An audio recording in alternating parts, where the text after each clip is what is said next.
You want to see a tank of a boot? This is a tank of a boot.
Hey guys, what's going on? Welcome back to BootTube. I am your favorite boot tuber, Dale of Dale's Leatherworks, and in today's old video, I'm going to be talking about these incredible new Renavgoods monkey boots, lace to toes, that I just got in from my friend Ray at Renavgoods. Ray is a super nice guy. I love talking to him. He's definitely one of my favorite Indonesian boot makers, and I'm super excited to be talking about this pair today in dark brown oiled SHINKI HORSEBUTT. Arguably, possibly one of my favorite boot leathers. I talk up Shell, I talk up Chrome Excel, I talk up Rambler, but if I'm being honest, I just love this dark brown oiled SHINKI HORSEBUTT. It is so insane. In fact, I have two other pairs of boots made out of this exact leather, and I'm going to talk about why it's so special. Here's another pair of Renavgoods boots. These are my 8-inch Renavgoods engineer boots in dark brown oiled SHINKI HORSEBUTT, and as you can see, look at that insane patina that these have going on. Absolutely mind-blowing. So this is going to be a vegetable tanned T-core leather. I just love the way the pigments and the paints wear off with wear. I mean, I don't even have to hardly do anything. They just patinate up tremendously. And then these are my Viberg 2040 service boots in dark brown oiled SHINKI HORSEBUTT as well, and same things going on with these. Incredible patina. But as we know on my channel, I talk all about leather, and batch variations occur, and they occur frequently. So I have worn these boots probably 5 times so far, and each time I put a good, I'd say 12 to 15,000 steps in them per day. So we're looking at about well over 50,000 steps that I've taken in these bad boys so far, and as you can see, holy moly, they haven't T-cored at all yet. I think it's mostly due to a batch variation in the leather. I think that this leather is just going to be a little bit harder to T-core than these other two. I think that probably the paint that they put on these just had less staying power than these do. But it's still very much the same leather. I guarantee you I will put a hurtin' on these bad boys. I just need to give it more time. The other thing that I wanted to say too is I love the dark brown SHINKI because it's got depth to it. It's not just a standard singular color. When I peer into it, I can see reds, browns, cherries. It's a very rich leather. There's so much going on with it, and when you get it in direct sunlight, it just looks so vibrant. It's so alive. These were built on a custom last on my own foot tracing, and the fit is so good, especially on these engineers. One thing that I noticed though is with the width, is due to the nature of how a lace-to-toe comes together. The width is variable because of how these panels interact.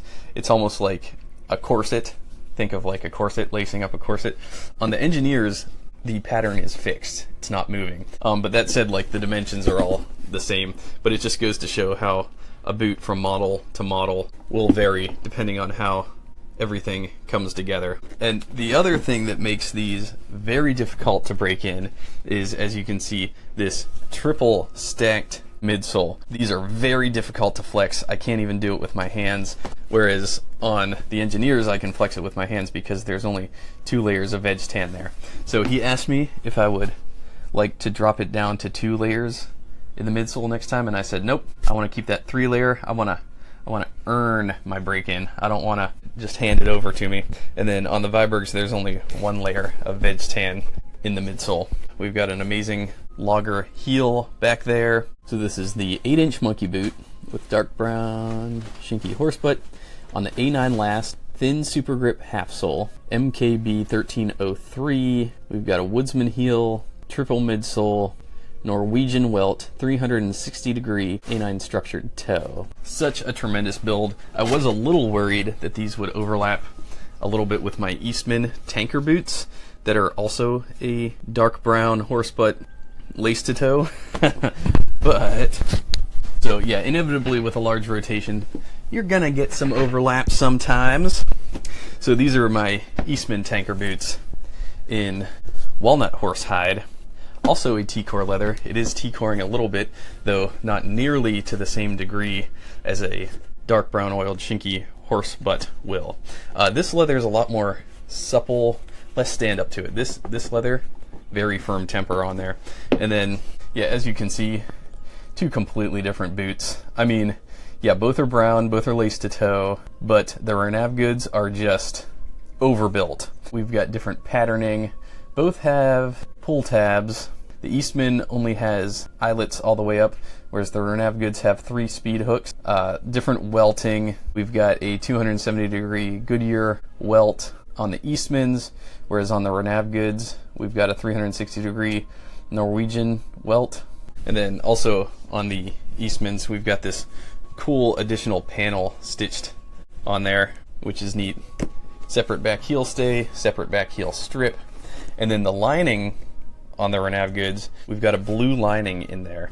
And then I threw in some rawhide laces that I think match up very nicely with the Renavs. And yeah, when I'm wearing these, I almost feel like Mega Man or Metroid, the way that they have like those almost comically chunky boots for like space warfare. You know what I mean? Like, I just feel like empowered when I put these things on. Not in a toxic masculinity kind of empowered, but truly empowered. You know, like, I guess toxic masculinity. Yeah, I just feel more masculine when I'm wearing these, and with more masculinity comes that beautiful toxicity. These boots are just overbuilt from every angle. Even the tongue is SHINKI HORSEBUTT, and it's 7¼ ounces thick. Super thick stuff. Even on the pull tab is 8 ounces. So 7 to 8 ounces thick.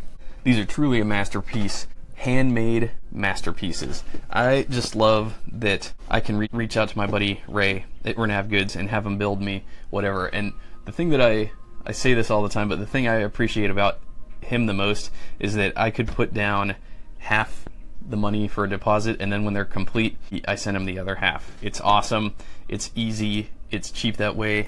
It's much easier of a transaction to stomach than as opposed to all up front. So I do like that, but I do get that some customers back out, and that is never cool because these guys are working hard and they're making boots one at a time by hand. I'd say that they earn their money. Very well deserved money. My recommendation to you as the consumer is pay these people when the project's complete. It is a risk for him taking just half down at first because that would barely even cover the cost of materials, and the amount of effort and work that they put into each pair is unreal. With that, I'll shut it down. Please, I want to hear your thoughts about these incredible monkey boots. What do you think? I have another pair in the works in mushroom chamois. Those are going to be unreal. These are my Renavgoods in mushroom chamois, a really beautiful forest green mossy color. So imagine this on this.